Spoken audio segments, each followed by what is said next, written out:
Welcome to El Zuri. This is the place where we've been assigned for our project, and it's basically just a community, a sort of organisation set up by about 4 women about 6 or 7 years ago, founded on kind of an eco-tourism principle for people to come and stay, grow vegetables, bananas, fruits and things like that, and medicinal plants, and basically generate some sort of income for their families, as well as live kind of in harmony with nature and the environment. Do you want to come inside?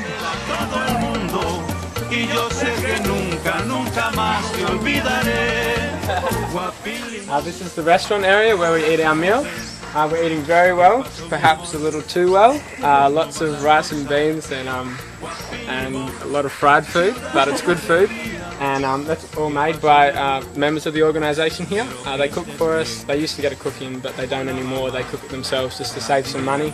And it's really good food. We eat really well. And basically, all the food's cooked in the kitchen up the back there. It's an interesting fact. The kitchen's powered on the methane produced by the pigs that they keep up the back. So it's nice to know where the fuel source is coming from, I suppose. Most of the rainwater that we drink and that also provides to the kitchen is collected here in this water tank. Yeah, there's another tank somewhere for our showering water and our other sorts of water. It's temperamental at best, and it rains a lot, but it probably rains more often than we've actually got water on, but you get used to that. These are the cabins that we've been staying in. They were built by the people involved in El Zuri. Basically it's divided into 2 with 3 beds in each section. We've got our own little ensuite bathroom with the shower, cold water, basin, also with the temperamental water, which is interesting, and the toilets as well. This here is your trusty old palenque. It's a traditional kind of housing that they used to use. Kind of sturdy, not exactly. It's fallen in a lot at the moment, but we were learning last night that actually Rosa and her family used to live in these not very long ago, only 15, 20 years ago. So life certainly turned out a lot better for them here in the organisation now that they've got things working. Nunca te olvidaré. Limón, guapín, guapín, guapín.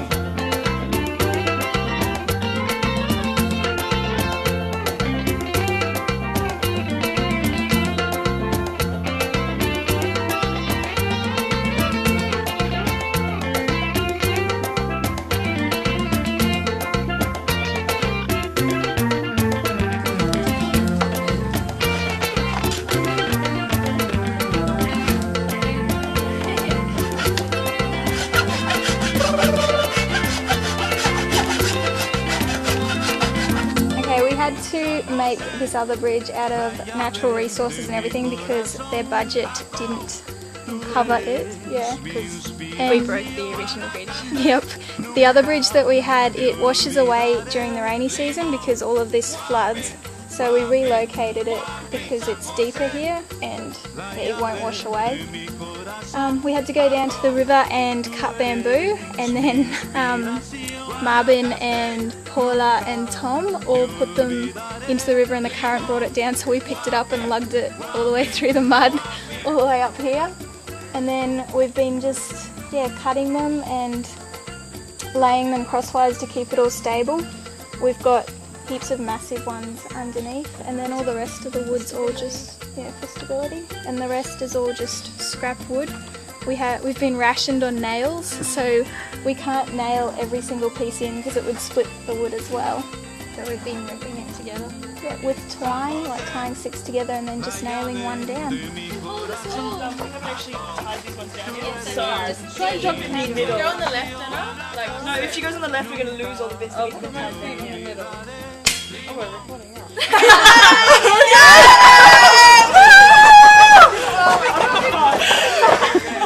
It works! Let's not do that again. So Aljue, this is Banana Organico, the organic banana farm. We spent one day lobbing all the dead leaves off the banana trees and clearing the paths underneath the banana trees, raking and cutting other plants and weeds away. So pretty much just clearing the banana plantation. And the second day? What are we doing the second day? We love We were lobbing because the banana trees, when they grow, they all have a sun. They have a little tree next to it because each tree only produces bananas once. So It takes about a year, like 8 it months. takes about a year for a tree to grow. So sometimes if the trees have more than one sun, you need to cut down the weaker one because otherwise it saps all the energy. So we spent time going around with the machetes and cutting down if there was more than 2 trees together, and just making sure that they were all good and getting replanting them in other places with 2 together so that they could grow together and use each other's energy.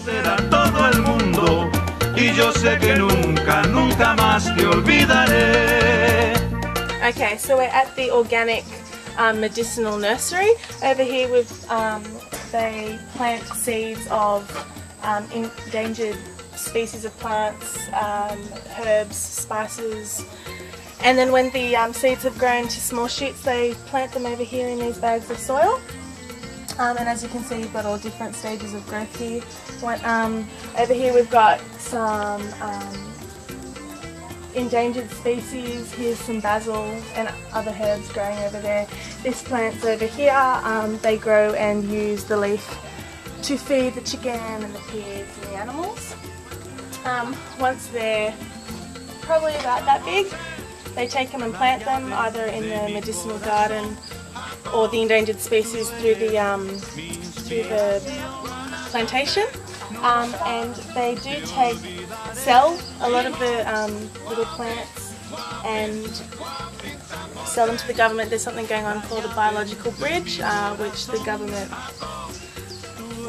is planning to connect all the countries in Central America, planting endangered plant species and species of plants that endangered animal species feed off.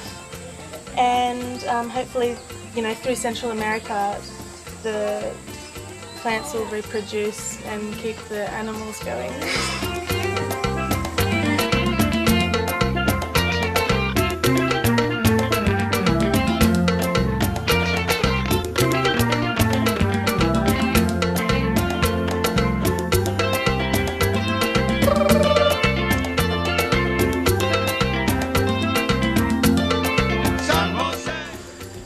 What we're doing here is making a filter for the grey water from Aljue.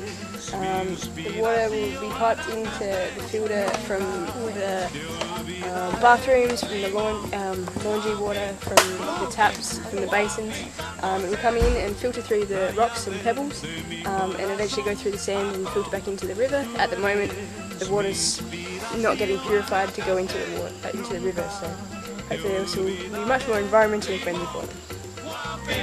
Whopping, whopping.